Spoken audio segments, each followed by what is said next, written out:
Bueno, hemos iniciado grabación de la sesión y con esto entonces le damos una bienvenida a todos los que están conectados y a quienes se vayan conectando en el transcurso de, de la conversación. Nuestro agradecimiento por su participación en este espacio y obviamente al profesor Juan Pablo, nuestra gratitud por su disposición a acompañarnos con sus buenas reflexiones en este espacio de la Semana de las Palabras. Damos inicio con esta conversación. Celebramos la Semana de las Palabras y los Libros. Esta semana es el momento perfecto para sumergirnos en el maravilloso universo de las palabras y qué mejor que celebrarlo con un buen libro en la mano, los cuentos que nos cuentan, las imágenes que cobran vida en nuestra imaginación y las historias que nos transportan a otros mundos son la razón por la que amamos leer. Además, pues de ya una tradición de hace mucho tiempo en el que para estos días, un poco en la conmemoración de las primeras traducciones de la Biblia, de San Jerónimo, pues entiende que septiembre es un mes en el que la conversación y el diálogo son fundamentales en la sociedad. Y en esta tradición, pues las palabras y los libros han tomado una fuerza importante. Por eso en algunas latitudes, pues también se concibe como una semana en la cual se tienen espacios como ferias del libro y otras estrategias de animación y promoción de la lectura. Cada página que pasamos y cada párrafo que descubrimos es un pequeño tesoro que nos invita a escuchar y a disfrutar de la magia de la lectura. Y es que al igual que la oralidad de las viejas tradiciones, las palabras tienen el poder de conectar y emocionar, de transmitir lo que no se puede ver, pero sí sentir. La poesía de las palabras, con su ritmo y su alma, nos toca el corazón y nos enseña que la escritura es mucho más que escribir. Es una forma de vivir, de pensar, de soñar. Este arte lo conocen bien nuestros estudiantes, quienes cada día exploran nuevas formas de jugar con las palabras y contar sus propias historias, por ejemplo, a través de las redes sociales. Así que sea esta semana tomarnos y disfrutar un libro para leer, escuchar, escribir y participar de la quinta edición de la Semana de las Palabras y los Libros, porque las palabras tienen el poder de hacernos volar, de enseñarnos y de simplemente hacernos sentir. Feliz Semana de las Palabras y los Libros.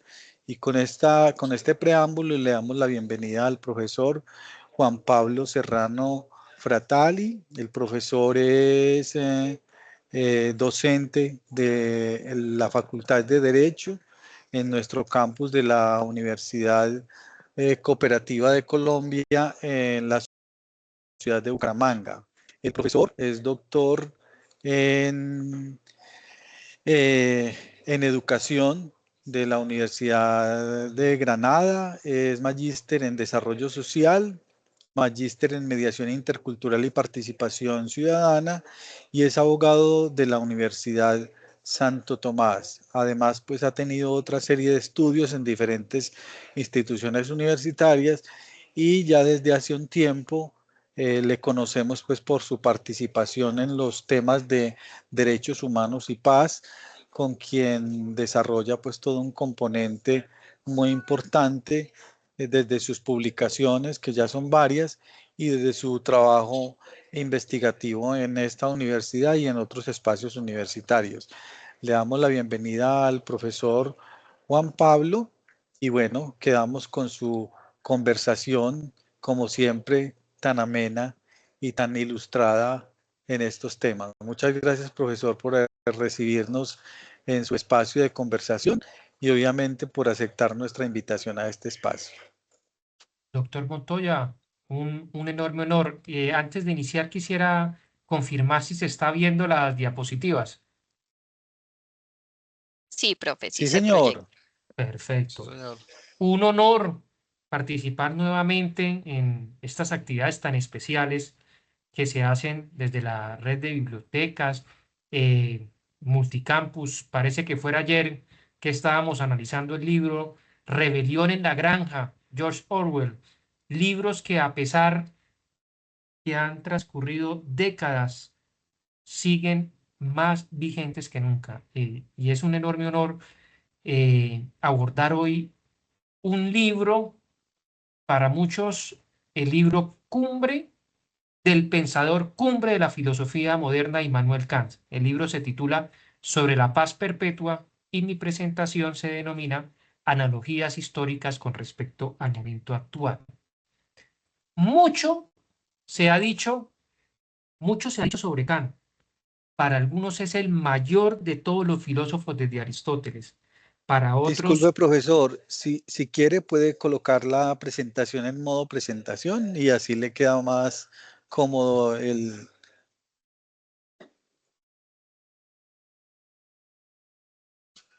Sí, señor. perfecto. Entonces, para otros es un pensador fundamental para la comprensión del ser. Grandes filósofos, grandes personajes han reflexionado, han dicho algo sobre Immanuel Kant. Ustedes pueden ver en esta diapositiva una estatua que está en la Universidad de Kaliningrado y una frase muy bonita que escribe el poeta español Antonio Machado: Tartarín en Königsberg, con la mano en la mejilla, todo lo llegó a saber. No se puede comprender un filósofo o un autor si no se conoce su tiempo, si no se conoce su espacio, porque los pensadores son hijos de su tiempo y cada pensador tiene un momento histórico que obedece a una estructura lógica frente a su razonamiento. ¿Dónde nace Immanuel Kant? Immanuel Kant nace en una ciudad que se llama Königsberg. Si ustedes ingresan en este momento en sus dispositivos electrónicos, en su teléfono celular y buscan la ciudad Königsberg, no les va a aparecer en ninguna parte, porque la ciudad Königsberg era una ciudad que pertenecía a lo que se conocía como Prusia Oriental y es el actual Kaliningrado ruso. ¿Qué pasa? Después de la Segunda Guerra Mundial, ustedes saben, en el año 1945, el acuerdo de Potsdam de 1945 la colocó bajo administración soviética. Ese acuerdo de Potsdam se reúne Churchill, Truman y Stalin y hablan sobre la derrotada Alemania, y para la derrotada Alemania se plantearon las 4 Ds: desnazificación del territorio alemán, desmilitarización, democratización y desconcentración bajo la figura de lo que hoy se conoce como el federalismo alemán. Si ustedes ven a mano izquierda, Kaliningrado no tiene que ver absolutamente nada con Rusia, porque precisamente es un enclave ruso que queda dentro de Lituania y dentro de Polonia. Es tan delicada la situación de este enclave que algunos expertos dicen que es en plena confrontación en este momento entre Rusia y Ucrania. Dicen que es la pistola nuclear de Rusia en el corazón de Europa. Entonces, acá ustedes pueden ver a mano izquierda el enclave. ¿Qué es un enclave? Es un territorio incluido en otro territorio con características diferentes. Si ustedes ven ahí, existe una separación total de Rusia. Estos conflictos y estas situaciones siguen muchas veces sin resolver. Para muchos expertos dicen que fue un error que Alemania no hubiese pedido Kaliningrado, como fue un error que Rusia no hubiese pedido Crimea, Ucrania, que son puntos de concentración. A mano derecha, una noticia de la BBC donde dice: habrá consecuencias, las amenazas de Rusia a Lituania por el estratégico enclave Kaliningrado. Entonces, en esta ciudad es la que nace el pensador Immanuel Kant. ¿Cuándo nace Immanuel Kant? Immanuel Kant nace un 22 de abril de 1724, después fallece en 1804. ¿Y qué estaba pasando en ese momento en el mundo o en Europa particularmente? Porque somos eurocéntricos y Europa es el punto donde giraba prácticamente todo. Entonces, la Revolución Francesa es lo primero que podemos destacar, ¿sí? Recordemos el lema: libertad, igualdad y fraternidad. En 1789 se produce la toma de la Bastilla y el 26 de agosto un hecho muy importante para nosotros los abogados, que fue la Declaración de los Derechos del Hombre y del Ciudadano. En otras palabras, en el siglo XVIII se marca el inicio de la época contemporánea en Europa. Bueno, también ya se empiezan en el siglo XVIII los inicios de la Revolución Industrial. Recordemos la máquina a vapor. Una primera máquina la desarrolla Thomas Newcomen, después la perfecciona James Watt, y después a comienzos del siglo XIX ya la máquina a vapor hace el primer ferrocarril, y eso es lo que hace que una pequeña isla tan insignificante en tamaño, para muchos fea, fría, aislada como era Inglaterra, esa revolución industrial puso a Inglaterra a años luz del resto del mundo. Algunos autores dicen que la humanidad cambió más en esos 40 años que en todo el desarrollo de toda su historia. En esos 40 años dieron los inventos y las revoluciones más grandes que han existido. Bueno, en el plano filosófico se habla de la Ilustración, se le conoce como el siglo de las luces, el iluminismo, y un lema que recoge Immanuel Kant, que es sapere aude, que significa atrévete a saber, ¿sí? O sea, esa actitud frente al conocimiento, esa actitud inicial, por eso se decía, quien ha comenzado ya ha hecho la mitad. Atrévete a saber, pensar o a tener un juicio. Empieza. Entonces, este es el contexto histórico que se da. Sin lugar a dudas, Immanuel Kant es el filósofo más citado de los tiempos modernos. Puede considerarse como uno de los filósofos más grandes de la filosofía idealista, como dicen muchos, uno de los filósofos más grandes o incluso el más grande después del mismo padre de la lógica, Aristóteles. Y Kant plantea una primera pregunta, que es: ¿qué puedo conocer? El problema de la teoría del conocimiento. Esto es muy importante, y normalmente en los programas de ciencias sociales, como el caso de Derecho, como el caso de Psicología, siempre tiene que estar presente una materia que se llama epistemología de las ciencias sociales. En algunas carreras se conoce como teoría del conocimiento, que es lo mismo, es la ciencia de la ciencia, pero siempre tienen que estar en una ciencia social, ¿sí? Y Kant afronta ese problema del conocimiento como punto de partida de la filosofía crítica, y aspira a dar solución que ni el racionalismo ni el empirismo habían podido encontrar. ¿Qué puedo conocer? Entonces, es un reflexionar sobre el alcance eh, a través de esa síntesis superadora que él hace, que es algo muy importante. Recordemos que solo existían dos posturas diametralmente opuestas y irreconciliables. Por un lado, estamos hablando de un racionalismo, de un innatismo, por excelencia de René Descartes, con su máxima cogito ergo sum, pienso luego existo. En ese grupo también estaba Spinoza y estaba Leibniz, ¿sí? Ellos son el grupo del racionalismo. Por otra parte, más adelante se da origen al grupo del empirismo, todos ellos ingleses, por eso también se le titula como el empirismo inglés, que plantean el tema de la tabula rasa: nada hay en nuestro entendimiento que no haya pasado antes por nuestros sentidos. Los sentidos son la fuente de conocimiento. Ahí están grandes pensadores, no solo para la filosofía, sino también para el derecho y para las ciencias políticas. Por ejemplo, hablamos de David Hume, de Francis Bacon, de Thomas Hobbes, de George Berkeley, de John Locke, que es considerado uno de los padres del liberalismo político. Y esta frase de Kant es hermosa porque puede ayudar a resumir esta síntesis superadora que hace Immanuel Kant, donde une a los dos y los dos forman parte para avanzar en ese camino del conocimiento. El mejor recurso para comprender es producir. Lo que más o menos se aprende por sí mismo es lo que se aprende más sólidamente y lo que mejor se conserva.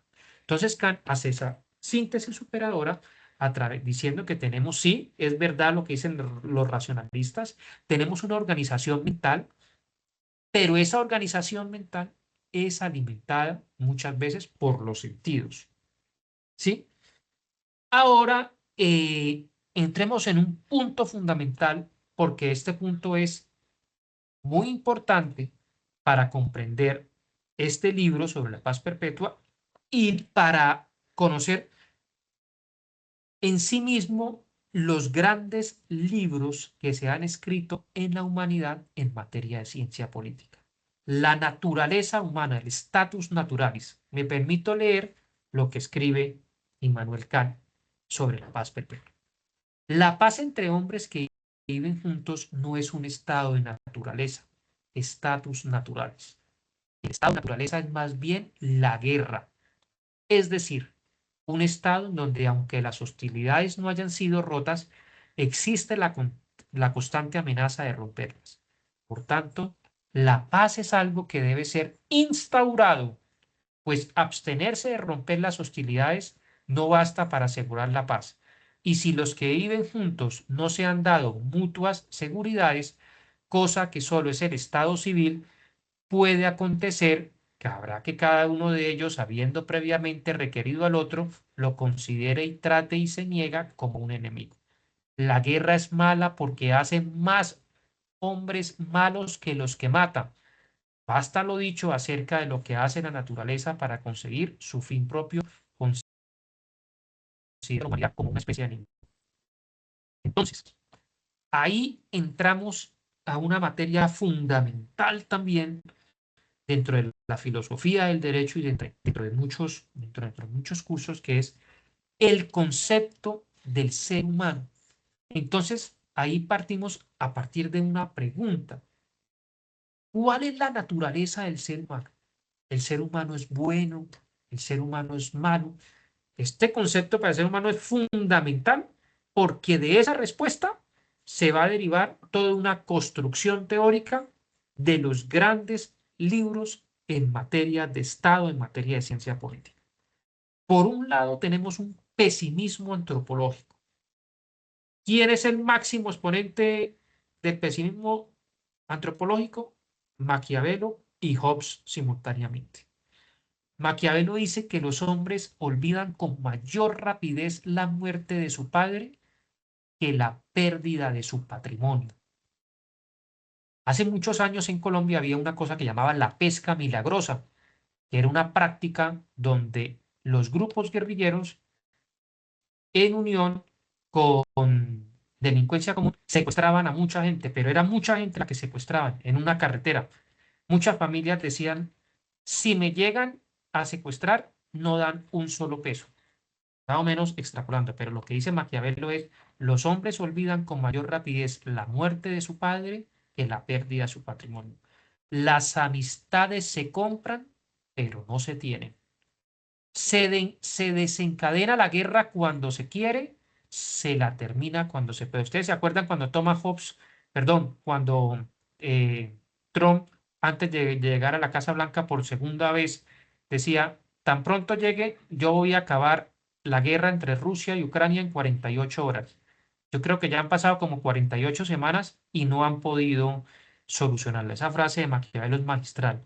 Las injusticias se deben hacer todas a la vez a fin de que, por probarlas menos, hagan menos daño, mientras que los favores deben hacerse poco a poco con el objetivo de que se aprecie mejor. Los príncipes deben ejecutar a través de otros las medidas que pueden acarrearles odio y ejecutar por sí mismos aquellas que les reportan el favor de los súbditos. O sea, mande a otras personas a hacer el trabajo sucio. Por eso, hoy en día, Nicolás Maquiavelo tiene su nombre adjetivado. Esta persona es maquiavélica. Por otro lado está Thomas Hobbes, uno de los libros también más grandes que han existido, se llama El Leviatán. Y Hobbes, frente a esa pregunta, dice, Homo homini lupus. El hombre es un lobo para el hombre. El hombre es un desgraciado, es un ser malo por naturaleza. Y como es un ser malo por naturaleza, se va a formar la bellum omnium contra omnes, la guerra de todos contra todos. Y como el fin del Estado es garantizar la paz, entonces tenemos que garantizarla como sea. Y tenemos que crear ese monstruo bíblico que es la unión entre todos. Por otro lado está un optimismo antropológico. Rousseau, Juan Jacobo Rousseau, el hombre nace bueno y la sociedad lo corrompe. El hombre es bueno por naturaleza, pero se hace malo por culpa de las instituciones sociales. El ser humano tiene una naturaleza perfectible, que es que puede mejorar. Completamente antagónico a lo que dice Maquiavelo, que el ser humano tiene una naturaleza defectible, que se vuelve peor. Ahora hablemos en materia sobre la paz perpetua, que fue la obra más conocida y estructurada de Immanuel Kant. Y quiero hacer la introducción con una frase de Norberto Bobbio, uno de los grandes juristas en la historia de la humanidad, donde dice, a finales del siglo XVIII había indicado al pacifismo democrático que florecería en la segunda mitad del siglo XIX como condición fundamental de la paz perpetua, la transformación no del régimen económico, sino del político a través del paso de los estados despóticos para los que la guerra era una operación normal y a veces solo un capricho a los estados inspirados en el principio y la limitación de los poderes o repúblicas. Es tomado el libro El problema de la guerra y las vías de la paz. Este esbozo filosófico de cómo alcanzar la paz de Kant plantea que se requiere en primer lugar un estado republicano. Ustedes han visto que en nuestros ordenamientos jurídicos dice Colombia es una república. Brasil es una república. ¿Qué significa la palabra república? Tiene una etimología latina. Res, cosa, y pública, todos. La república es la cosa de todos. Todo voz y voto para que la guerra no se decida por encima de la población. Y habla de una sociedad de naciones que más tarde se convertiría en la Organización de Naciones Unidas. Habla también de una ciudadanía universal, todos tienen ciertos derechos independientemente de su origen nacional, porque es que desafortunadamente eso sigue. La vida vale según la geografía, para las agendas políticas, para las agendas mediáticas. Imagínense ustedes ahorita si arrojan un carro-bomba en Afganistán y ese carro-bomba asesina a 200 personas. Simplemente un noticiero se limitaría a narrarlo en unos escasos 10, 20, 30 segundos. Ahora imagínense si ese carro bomba sucede en este momento en el centro de Manhattan, en Nueva York, los medios de comunicación dedicarían días enteros, paralizarían todas las transmisiones y diría que el fin, mejor dicho, que eso es ya la hecatombe. Son hechos que varían según la geografía. La concepción de un orden mundial pacífico en un sentido, una realidad a la que se arriba la responsabilidad humana. Una paz eterna para un mundo estable, un fundamento estable. Más o menos esos son los planteamientos. Pero, ¿en qué año fue publicada la obra de Immanuel Kant? Immanuel Kant escribe ese libro en el año de 1795 y hay un punto fundamental que afecta la escritura de ese libro, que es La Paz de Basilea. Ese libro fue publicado posteriormente, La Paz de Basilea. La Paz de Basilea constituyen dos tratados, ¿no? Uno entre Francia y Prusia y el otro entre Francia y España en 1795, pero prácticamente el que más influye es entre Francia y Prusia y se plantea todo un orden, ¿sí? Se plantea todo un orden para ese momento y tan en ese momento convulso, recordemos también el momento cuando nace Thomas Hobbes, en un momento de mucha confrontación. Esos escenarios en los que el pensador se ve rodeado terminan afectando directa o indirectamente su postura. ¿Cuál es la estructura del libro? En la estructura del libro tiene dos secciones, una sección primera y una sección segunda. En la sección primera plantea 6 premisas fundamentales. No debe considerarse válido ningún tratado de paz que haya sido hecho con la reserva secreta que indica la posibilidad de una futura guerra. Ningún Estado independiente, grande o pequeño, lo mismo de aquí, debe poder ser adquirido por otro Estado a través de la herencia, el trueque, la compra o la donación. Ustedes han visto un libro que llama Las venas abiertas de América Latina. Estados Unidos, cómo termina convirtiendo el territorio de lo que hoy es en día y quieren más. De pronto les parece muy poquito que van también por Groenlandia. Los ejércitos permanentes deben desaparecer totalmente con el tiempo. no debe emitirse deuda del Estado en relación a los asuntos de política exterior. Ningún Estado debe inmiscuirse por la fuerza en la constitución, el gobierno de otro Estado. Ningún Estado debe permitirse en tiempos de guerra hostilidades que deben impedir la recíproca confianza en la futura paz. Este libro es escrito, imagínense ustedes, vamos a cumplir más de 230 años y miren cómo esos grandes pensadores se adelantan a su tiempo. O sea, si uno lee esto, parece que estas palabras las hubieran escrito esta mañana. La sección segunda, primer artículo definitivo de la paz perpetua. La constitución política debe ser en todo Estado republicana. Segundo artículo definitivo de la paz perpetua. El derecho de gentes debe fundarse en una federación de Estados libres. Y el tercer artículo definitivo de la paz perpetua. El derecho de ciudadanía mundial debe limitarse a las condiciones de una universal hospitalidad. No se puede parar en todo por cuestiones de tiempo, pero sí escogibles. Por ejemplo, en la sección primera, el artículo primero, los artículos preliminares de una paz perpetua entre los estados. No debe considerarse como válido un tratado de paz que se haya ajustado con la reserva mental de ciertos motivos capaces de provocar en el porvenir otra guerra. En efecto, semejante tratado sería un simple amnisticio, una interrupción de las hostilidades, nunca una verdadera paz. ¿Qué fue lo que pasó con el Tratado de Versalles? El Tratado de Versalles, por eso se dice que es el acuerdo que selló la paz y desató otra guerra. Y una guerra mucho peor, la Segunda Guerra Mundial. La Primera Guerra termina en el año 1918 con un saldo de 10 millones de muertos. Los alemanes piden el armisticio en noviembre de 1918. Los alemanes no participaron en la conferencia, no hubo diálogo. Incluso John Maynard Keynes, padre de la economía moderna, en su análisis de la realidad concluye la imposibilidad económica de Alemania para cumplir su compromiso. Y frente a estas condiciones, pues Alemania empieza a desarrollar toda una estructura de guerra. Muchos dicen eso no fue un tratado de paz, sino el anuncio de una nueva guerra, ¿sí? Eh, entonces empieza a desarrollar toda una estructura de guerra, empieza a aprender motores en el año de 1938 y en el año de 1939 arrancan con toda su furia y producen la Segunda Guerra Mundial, uno de los fenómenos más devastadores en materia de muertes, de destrucción, mejor dicho, es tan impresionante que cuando países como Alemania e Italia vuelven a ser potencia, a eso se le llama, a través del Plan Marshall, a eso se le conoce como el milagro económico europeo, ¿sí? Entonces, fíjense lo que escribía este señor hace más de 230 años y cómo es un calco de lo que pasa en la Primera Guerra Mundial y en la Segunda Guerra Mundial. Y puede ser un calco de lo que puede pasar próximamente, porque no sabemos el desenlace que vaya a tener el tema de Rusia y Ucrania.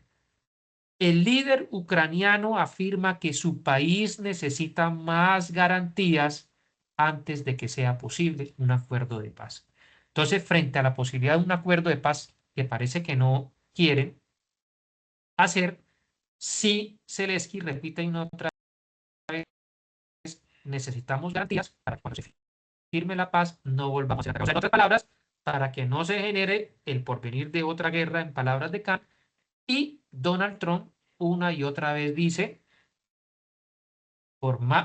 dice, Ucrania puede terminar la guerra si quiere, pero Ucrania no va a ingresar a la OTAN. Bueno, que la OTAN no es la única forma para que ellos tengan garantías de seguridad, pero sí es una de las formas, o por lo menos la forma que ellos más anhelarían.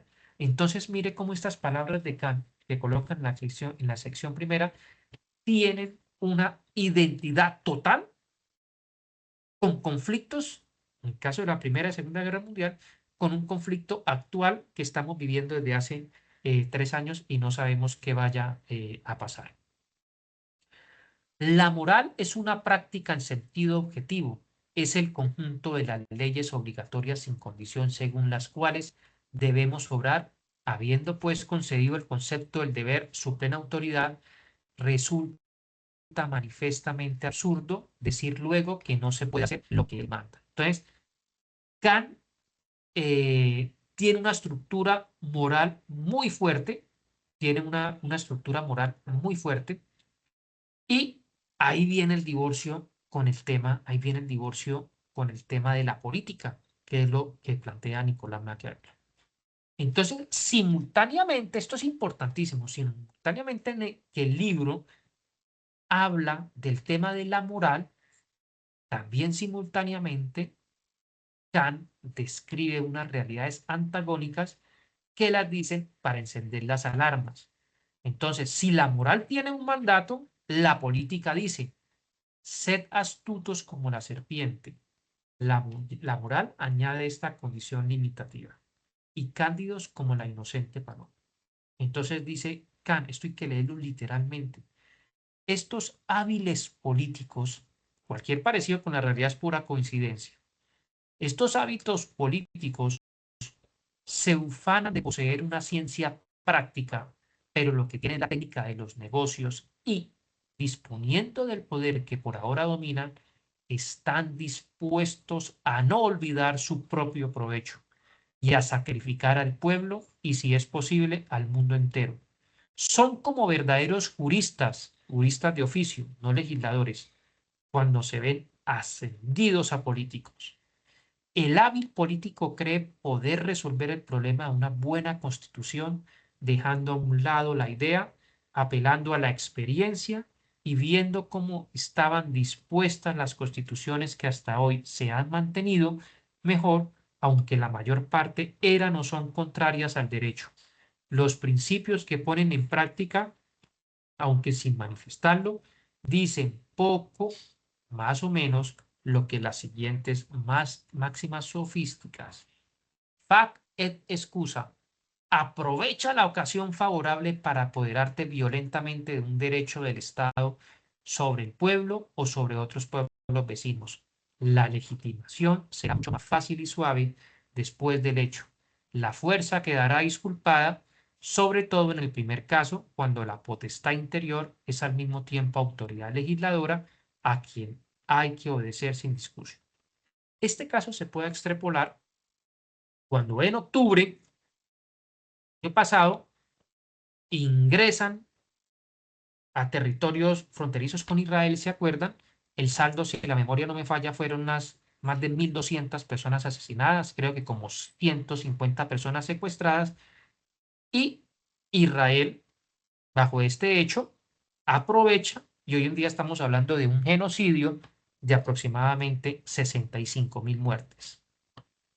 Si Fechiste nega los vicios de tu gobierno que han sido causa, por ejemplo, de la desesperación y del levantamiento del pueblo, niégalos. Niega que tú seas culpable. Afirma que se trata de una resistencia o desobediencia a los súbditos. Si te has apoderado de una nación vecina, échale la culpa a la naturaleza del hombre, el cual, si no se adelanta a la agresión de otro, puede tener por seguro que sucumbirá a la fuerza. Divide et impera. Esto significa divide y vencerá. Esta es la frase número 1 que se puede extrapolar al mundo tanto para geopolítica como para ciencia política interna en un país. Si en tu nación hay ciertas personas privilegiadas que te han elegido por jefe, primus, inter pares, procura dividirlas y enemistarlas con el pueblo. Ponte luego del lado de este último, haciéndole concebir esperanzas de mayor libertad. Así conseguirás que todos obedezcan a tu voluntad absoluta. Si se trata de estados extranjeros, hay un modo bastante seguro de reducirlos a tu dominio, y es sembrar entre ellos la discordia y aparentar que defiendas al más débil. Lo usa Napoleón, lo habla Maquiavelo, lo habla Julio César. Es toda una estructura lógica que busca romper la unidad, porque en la unidad hay fortaleza. También en política internacional se usa, y las potencias globales dividen regiones, por ejemplo, el Medio Oriente, Latinoamérica, para mantener su influencia. Entonces, en el caso de disputas internas entre los países, muchas veces están aplaudiendo detrás del telón están aplaudiendo las grandes potencias que buscan con esa estructura lógica mantener su dominio. Divide y reinarás. Bueno, primer artículo, la sección segunda, el primer artículo definitivo de la paz perpetua. La Constitución cuyos fundamentos sean los tres siguientes. Principio de libertad de los miembros de una sociedad como hombres. Principio de la dependencia en que todos se hallan de una única legislación común como los súbditos. Y principio de la igualdad de todos como ciudadanos. Es la única Constitución que nace de la idea del contrato originario. Fíjense acá en ciencia política lo que hace.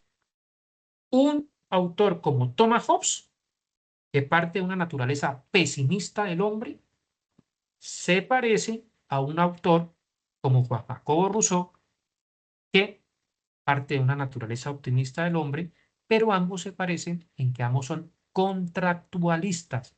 Tiene que haber un contrato social en el caso de Hobbes, que lo denomina así, para que cedamos algo de nosotros a cambio de garantizar lo que se busca. En el caso de Thomas Hobbes, ¿qué se busca? En el caso de Thomas Hobbes se busca la paz. Entonces hay un enlace entre constitución política, paz y Estado republicano.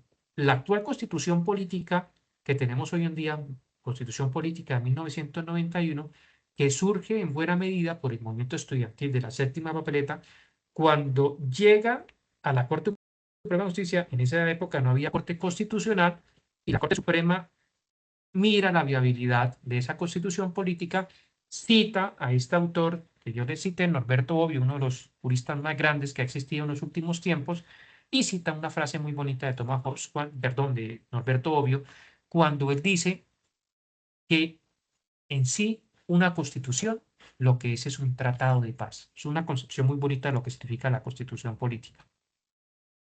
Segundo artículo definitivo de la paz perpetua. El derecho de gentes debe fundarse en una federación de Estados libres. Derecho de gentes, el derecho internacional. Los pueblos como estados que son pueden considerarse como individuos en estado de naturaleza, es decir, independientes de toda ley externa, cuya convivencia en ese estado natural es ya un perjuicio para todos y cada uno. Todo estado puede y debe afirmar su propia seguridad, requiriendo a los demás para que entren a formar con él una especie de constitución semejante a la constitución política que garantice el derecho de cada uno. El tercer artículo definitivo de la paz perpetua, el derecho de ciudadanía mundial, debe limitarse a las condiciones de una universal hospitalidad. Trátase aquí, como el artículo anterior, no de filantropía, sino de derecho, significa hospitalidad, el derecho de un extranjero a no recibir un trato hostil por el mero hecho de ser llegado al territorio. Ustedes saben, uno de los puntos que más suscita debate, por ejemplo, en el caso de derecho, en el caso de las extremas derechas que están en ascenso en la Unión Europea, y ni decir de Estados Unidos también, es el tema del fenómeno de la migración. Como no solo existe un trato hostil, sino existe toda una criminalizar al migrante, ¿no? Mire, esto ya también lo hablaba Immanuel Kant en el derecho de ciudadanía mundial. Fíjense la actualidad, la precisión con que Immanuel Kant ya describía todas estas realidades que se han hecho con el tiempo más fuertes.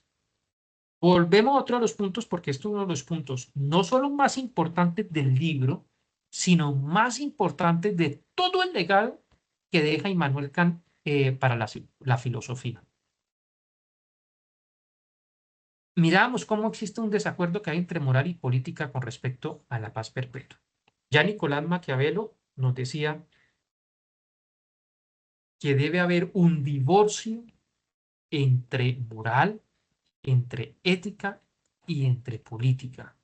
Y a la persona que no le guste esto, pues sencillamente dedíquese a otra cosa, porque no se puede dedicar a la política. Entonces muchos dicen que es un escritor perverso, un filósofo, por decirlo así, perverso, Nicolás Maquiavelo. No, otros simplemente dicen es Nicolás Maquiavelo se basa en realismo político. Él, a través de la realidad, describe y extrae esas máximas, igual que lo hace Thomas Hobbes. Por eso, frente a la pregunta ¿quién es el padre de la ciencia política?, muchos pueden decir que es Nicolás Maquiavelo, y los que no dicen que es Nicolás Maquiavelo inexorablemente están obligados a responder Thomas Hobbes. Pero Immanuel Kant plantea toda una nueva perspectiva, y hay una frase hermosa que es: actúa de tal manera que la máxima de tu conducta pueda convertirse en ley universal. También dice: obra de tal modo que uses la humanidad tanto en tu persona como en la persona de cualquier otro, siempre como fin y nunca como medio. Entonces, Kant habla de unos principios morales que deben ser universales, porque esto es lo que permite determinar si la acción es buena o no, si es universal. Kant, recordemos, planteaba tres preguntas en su filosofía: ¿qué puedo conocer? ¿Qué puedo hacer? ¿Y qué puedo esperar? Entonces Kant proporciona la metafísica. Toda esta estructura de Kant es nada más y nada menos que proporcionar la metafísica a los derechos humanos. La respuesta está inmerso en lo que se conoce como el imperativo categórico. Todo ser humano es un fin en sí mismo. Entonces, ese es el imperativo categórico, es el deber que yo tengo de actuar correctamente por el deber en sí mismo. Porque entonces plantea acá una cosa muy interesante. Si las personas buenas son recompensadas y van al cielo, y las personas malas van al infierno, y nosotros actuamos bajo esta lógica, nunca podríamos ser buenos, porque nunca podríamos ser libres. Siempre seríamos marionetas movidas por hilos que haríamos cosas buenas para ir al cielo. Entonces no actuamos de forma moral, solo nos comportamos estratégicamente. Entonces, cuando usted le dice a un niño, bueno, si no come y no hace esto, no ve televisión, y él termina como quiere el papá, portándose bien, haciendo esto, comiendo, haciendo lo otro, pero con movido por la recompensa de que va a haber televisión. Entonces, Kant dice que si nosotros nos movemos bajo esa estructura lógica del cielo y del infierno, pues sencillamente no estaría mal con eso. Entonces, el imperativo categórico es el deber que yo tengo como deber de actuar correctamente. Entonces, plantea en esa segunda parte de la armonía entre la política y la moral según el concepto trascendental del derecho público. Si en el derecho público, tal como suelen concebirlo los juristas, prescindimos de toda materia, las diferentes relaciones dadas empíricamente entre los individuos de un Estado o entre varios Estados, solo nos quedará la forma de la publicidad, cuya posibilidad está contenida en toda pretensión de derecho. Sin publicidad no habría justicia, pues la justicia no se concibe oculta, sino públicamente manifiesta. Ni habría, por tanto, derecho, que es lo que la justicia distribuye y define. Las acciones referentes al derecho de otros hombres son injustas si su máxima no admite publicidad. Esto también extrapolando en materia general, bajo nuestro nuevo sistema, ya se pueden ver las audiencias. Y ahora con este mecanismo de Teams y estos mecanismos, pudimos ver lo que muchos denominan el juicio del siglo.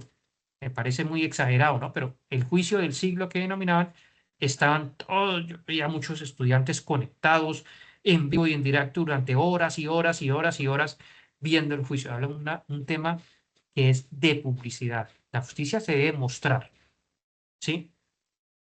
¿Qué conclusiones podemos sacar del libro? Que es uno de los ensayos políticos más influyentes sobre las condiciones para una paz y duradera. Aunque sea escrito en el siglo XVIII, la obra de Kant, a pesar de más de 230 años, continúa teniendo plena vigencia. Mantiene su actualidad y sigue constituyendo fuente de inspiración para todos aquellos intentos de establecer instituciones transnacionales. Es el principio kantiano de la integración. El rol de las organizaciones internacionales se está comenzando a fragmentar por intereses particulares. Si Kant hablaba de la importancia de la federación, de la unión de estados, ¿sí? Ese concepto tiene que ser replanteado porque Kant está lógicamente en el camino correcto. Pero miren ustedes qué está pasando con la ONU, que era un referente. La ONU, yo me acuerdo cuando yo iba en primer semestre de la universidad, era un referente fundamental en la lucha de la justicia, de los derechos humanos, del derecho internacional de los derechos humanos, del derecho internacional humanitario.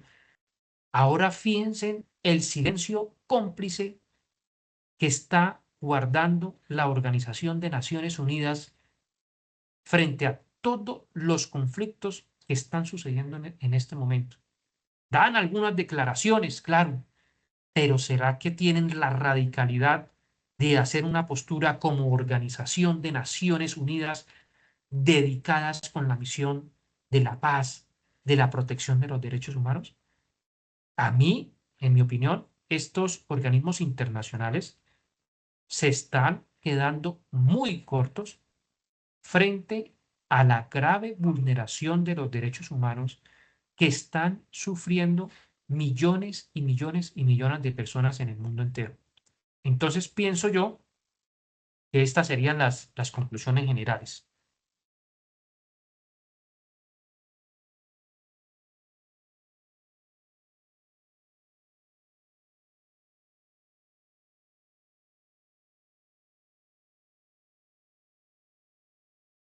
Doctor Juan Pablo, en definitiva es usted un buen ilustrador de los elementos fundamentales de la historia, además de la reflexión filosófica que nos aporta. Le cuento que recordaba un poco cuando usted iniciaba la conversación que en Kaliningrado también nació Hannah Arendt, pero ya bajo la denominación de Kaliningrado, porque realmente Hannah Arendt nace a principios del siglo pasado y se ve que esta población es una población muy enriquecida por la reflexión filosófica. Qué dato tan interesante, no tenía ni idea y es una escritora siempre citada y siempre referenciada. Muy Sí, interesante. de hecho creo que ella también en las discusiones que se generan sobre los juicios de la Segunda Guerra Mundial, precisamente ella hace observaciones muy en el camino de Manuel Kant, como retomando un poquito como la estructura de esos imperativos. Bueno, por aquí Joan nos comparte una serie de preguntas a manera también de reflexión. Voy a proceder a mencionarlas. La primera es cómo se podría aplicar una interpretación de la paz en nuestro país a la luz del libro sobre la paz de Immanuel Kant. Una Y segunda, profesor, es desde su área de formación y experticia, que ya sabemos que tiene varias aristas, su formación en términos de abogado, pero también de los temas educativos y de paz. ¿Qué piensa sobre la apatía a las ciencias sociales y humanas, las mismas que en este momento facilitan la comprensión y el análisis de los conflictos como lo es la filosofía y la literatura? Y una última apreciación, según el imperativo categórico, ley moral incondicional y universal en Colombia, a los políticos corruptos nadie los embiste de vergüenza, se ha domesticado la corrupción. Entonces, esas son tres intervenciones iniciales de Juan Esteban como para ampliar un poco esta conversación, profesor Juan Pablo.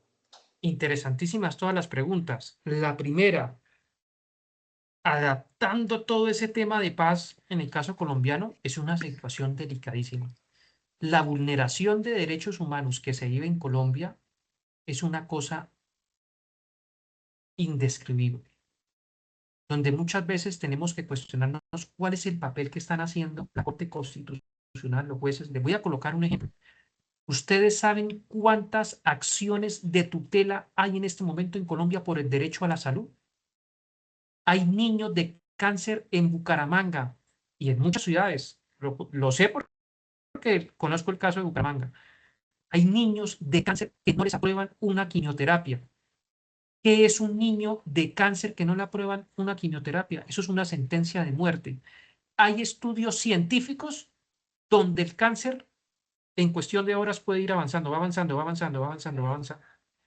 Entonces, en el año 2023 se instauraron en Colombia casi 200.000 acciones de tutela por el derecho a la luz. Más o menos, creo que 30.000, si la memoria no me falla, tenían incidente de desacato. En el año 2024, el año pasado, debe estar alrededor de 200.000 o un poco más. Y en el año acá, ya yo creo que se han instalado fácilmente 500.000 acciones de tutela. Si esto es con los niños, una quimioterapia con un niño, ¿cómo será los cánceres de los adultos también?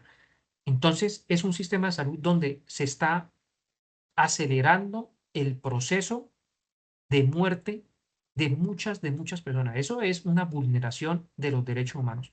Si a mí me preguntan como abogado cuál es el derecho humano más vulnerado en Colombia, es el derecho humano a la salud. Sumado a esto, zonas de conflicto. Por ejemplo, parte del norte de Santander es el infierno en la tierra. Grupos armados, narcotráfico, ausencia del Estado, ¿sí? Entonces, es una convulsión total en materia de derechos humanos. ¿Qué diría Kant de todo esto? El tema de la Constitución. ¿Y qué diría Kant de todo esto? ¿Se acuerda que yo una parte de la presentación dije unos principios que coloca Immanuel Kant donde dice, estos políticos nos van a confundir con esto? Este libro tiene una relación también muy bonita con el libro de George Orwell, Rebelión en la Granja, que nos muestra cómo muchos movimientos, muchas cosas están aparentemente buscando una cosa, pero en el fondo se describen, hacen lo mismo que hacían nosotros. Fíjense ustedes en Rebelión en la Granja, cuando colocaron esas leyes, decían, ningún animal puede dormir, ningún animal puede dormir en una cama. Sí, pero unos sí, unos no, ¿sí? Empiezan ahí a jugar con esto. Entonces, este libro es un mensaje para el tema de cómo votamos nosotros, ¿no? Que eso está relacionado también, la apatía de no votar está relacionado también con la apatía de la ciencia social y ciencias humanas, con la literatura. Hay una apatía terrible. Paradójicamente, en un mundo donde es más fácil el acceso a obras, yo me acuerdo cuando yo estaba estudiando, empecé a estudiar en 1999, me tocaba hacer una cola en una papelería más o menos de 10 minutos esperando para mirar las lecturas que el profesor había dejado o mirar si tenía la suerte de que pronto el libro estuviera en la biblioteca en ese momento. Ahorita ustedes, a modo de orientación, la Universidad Cooperativa de Colombia forma parte de Consorcia Colombia, uno de los consorcios más grandes del mundo con las editorial de Oxford, Taylor and Francis, una cosa, eso era inimaginable. Y muchas personas no la usan, muchas personas hay una apatía frente a eso, que eso es lo que nosotros como profesores tenemos que estar motivados a motivarlos. Y la última pregunta, que era el imperativo categórico, la ley moral en cuanto a los políticos. Claro, yo no, de pronto no va a gustar estas palabras que voy a decir, pero yo me inclino más al combo del pesimismo antropológico. Nicolás Maquiavelo no está equivocado cuando él describe la realidad que está pasando en la política. No está equivocado. Él no está, Thomas Hobbes tampoco está equivocado cuando él hace la descripción de... Por eso se considera cuando se hace la pregunta lo que le decía, ¿quién es el padre de la ciencia política?